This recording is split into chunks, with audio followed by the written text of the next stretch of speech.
So for people who don't know, I fell into stand-up because we split up, me and my wife, and I was a month away from being 34. And the only reason I went into stand-up is I was... One Monday night, I used to have the kids every weekend, so Monday I used to be on a downer. And I was walking past a comedy club in Manchester called the Frog and Bucket, which I'm sure you're very familiar with. Oh, I know been there many times. And I was... I'd been to 2 comedy clubs in my whole life. I had no interest in stand-up comedy at all. And anyway, I thought I'll go in, because comedy's great, and anyone who's ever on their own, just go to a comedy club. You sit in a room full of strangers, but everyone laughs at the same time. So I thought I'll go in there and it'll cheer me up. And I used to do this joke, which is not the best joke in the world, and I've said this story before, but it's the only story that's the truth, is I used to do this joke to let all the ladies in the room know I was a single man.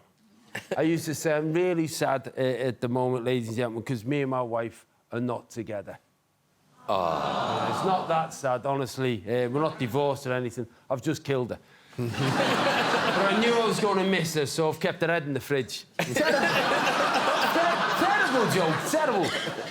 And I got announced on stage this Thursday, and I said this joke on stage, and as I said it, I looked to the left, and the head that was meant to be in the fridge was in the audience.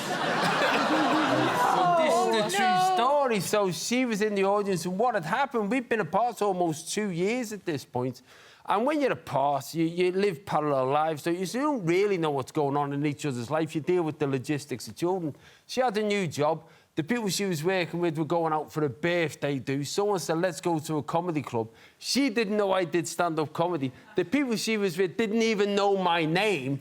So when I get announced on, they don't understand why she goes, what the fuck? And then I go on stage in front of a room full of strangers and tell them I've killed her and kept her head in the fridge.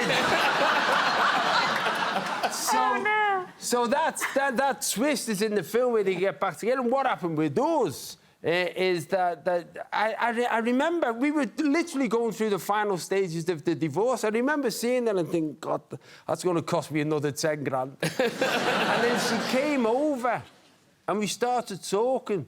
And it was lovely. We discovered each other again. She said, that was a surprise. I said, look, I'm really sorry about the whole head thing. She said, no. She said, the surprise was you were funny. You made me laugh. Yeah. Why weren't you doing that earlier? I know. She said, you made me laugh. She said, you reminded me of the man that I first met. Oh. She said, whatever happened to you? I said, I married you.